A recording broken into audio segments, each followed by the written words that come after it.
नेता नहीं, समाज सुधारक है चंद्रशेखर आजाद। समाज के लिए कर दिया इतना बड़ा काम, इतिहास में लिखा जाएगा आजाद का नाम। महात्मा फूले, पेरियार, अंबेडकर और मान्यवर काशीराम ने जो काम किया उसका कोई सानी नहीं है, लेकिन वर्तमान में जो चंद्रशेखर आजाद कर रहे हैं वो कोई नेता तो कभी नहीं करता।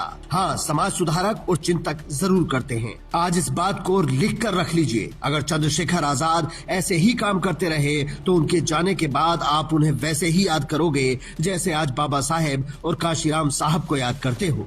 ये हम हवा में नहीं कह रहे हैं और ना ही उनका नाम बड़ा करने के लिए कुछ लिख रहे हैं। नाम बड़ा और छोटा करना जनता का काम है, लेकिन आप बताइए कि आपने आखिरी बार कोई नेता कब देखा था जो गांव में जाकर गांव के बच्चों को समाज का पाठ पढ़ा रहा हो, वो भी किसी भीड़ के सामने नहीं। महज 20-30 लोग हैं और चंद्रशेखर आजाद बिना किसी शोर शराबे के बच्चों को समझा रहे हैं कि पढ़ना कितना जरूरी है। वो बाबा साहेब का उदाहरण देकर समझा रहे हैं, बता रहे हैं कि अगर नहीं पढ़ोगे तो क्या होगा। तो बाबा साहब ने पत्र लिखा माँ रमा को, और उस पत्र में उन्होंने लिखा कि रमा,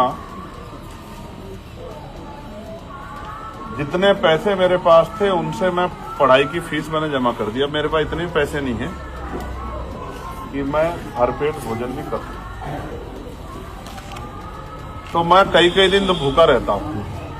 और कभी कभी जो ब्रेड पुराना हो जाता है, आप देखो दुकान से ब्रेड लाते हैं ना, तो उसका एक समय होता है, उसके बाद वो बेकार हो जाता है। तो जो ब्रेड खराब हो जाता है उस ब्रेड को मैं ले आता हूं कम पैसों में खरीद के, तो चाय नहीं मिलती तो उसी के साथ में पानी में भेज के उसको खा लेता हूं। इस तरह से मैं अपने जीवन की तरह जी रहा हूं। अगर तेरे पास कुछ पैसे हो तो मुझे भेज दे, तो मेरे खाने की व्यवस्था हो जाएगी। जब बाबा साहब ये बात लिख रहे थे तो माँ यहाँ क्या कर रही थी, रमा यहाँ क्या कर रही थी, रमा माँ गोबर के उपले बना बना के, कचरा बिन बिन के अपने बच्चों को खाने की व्यवस्था कर रही थी, इनके लिए इलाज की व्यवस्था कर रही थी। तो माँ रमा ने वो सारे पैसे जो 38 रुपए करीब जोड़े थे मेहनत करके, वो बाबा साहब को मनी ऑर्डर से भेज दिए, क्योंकि बाबा साहब की पढ़ाई में कमी ना आए। आज भी हमारे माँ बाप यही करते हैं कि अपने बच्चों की पढ़ाई में कमी ना आए। वैसे चंद्रशेखर आजाद बच्चों से रैलियों में आने के लिए भी मना करते हैं। वो कहते हैं आप पढ़ाई करो। अगर कोई और नेता ऐसा बोलने की हिम्मत रखता हो तो बताओ। वो तो भीड़ बढ़ाने के लिए स्कूल कॉलेज से जबरदस्ती बच्चों को बुलवा लेते हैं, लेकिन चंद्रशेखर आजाद अपने समाज के बच्चों को पढ़ने के लिए प्रेरित कर रहे हैं और साथ ही आने वाली जिंदगी के लिए भी तैयार कर रहे हैं। वो बता रहे हैं कि दहेज लेना कितना बुरा है। वो बता रहे हैं कि मृत्यु भोज छोड़ दो। आप ही बताइए, आपने आखिरी बार किसी नेता को लोगों के बीच इन मुद्दों पर बात करते हुए कब सुना था?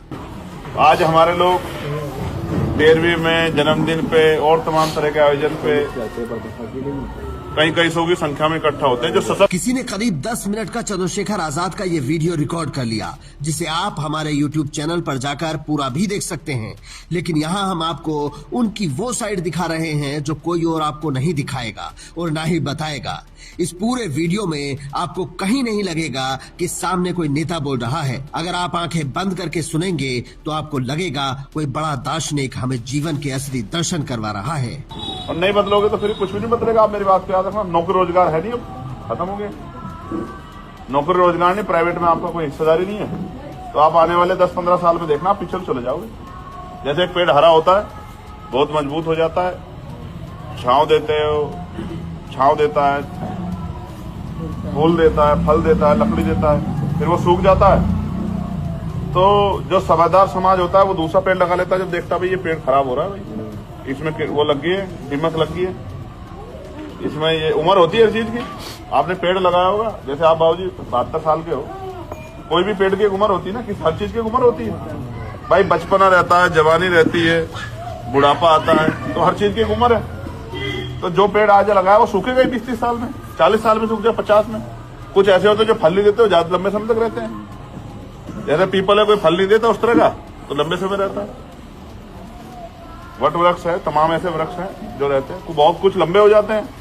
अब खजूर इतने ऊपर फल लगता है, आदमी तोड़ नहीं सकता, लिप्टी से इतना लंबा हो जाता है। मेरा कहने का मतलब, समझदार जो समाज होता है, एक पेड़ के सूखने से पहले दूसरा पेड़ लगाता है।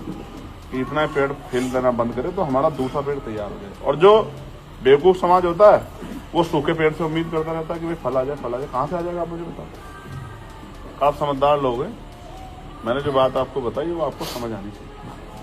वरना भारत की राजनीति में नेताओं के पास मिनट मिनट का हिसाब रहता है। वो अपने परिवार तक को समय नहीं दे पाते, लेकिन चंद्रशेखर आजाद आपके बच्चों को समय दे रहे हैं। और ये वीडियो उन लोगों के लिए भी तमाचा है जो कहते हैं कि चंद्रशेखर आजाद एक उद्दंड भीड़ का नेतृत्व कर रहे हैं और उन पर मुकदमे लगाते हैं। वो लोग भी देख लें कि चंद्रशेखर आजाद कैसे समाज का निर्माण करना चाहते हैं। ये साल 2026 की शुरुआत है और कोई नहीं जानता भविष्य में क्या लिखा है। हमें नहीं पता वो मुख्यमंत्री बनेंगे, प्रधानमंत्री बनेंगे या कुछ नहीं बनेंगे, लेकिन ये वीडियो साबित करता है कि वो उस शिखर की ओर कदम बढ़ा चुके हैं जहां तप कर खरा सोना जरूर बनेंगे, जिसकी चमक सदियों तक समाज को रास्ता दिखाएगी। हो सकता है ये बात आज आपको बहुत बड़ी लग रही हो, लेकिन अगर चंद्रशेखर आजाद ने अपने रास्ते नहीं बदले तो आप उन्हें कभी इग्नोर नहीं कर पाएंगे, न राजनीति में और न समाज में। आप चंद्रशेखर आजाद के इस वीडियो के बारे में क्या सोचते हैं? कमेंट करके जरूर बताएं और स्टोरी अच्छी लगी तो शेयर भी जरूर करें ताकि ज्यादा से ज्यादा लोगों तक ये वीडियो पहुंच सके। Bureau report, Indian news.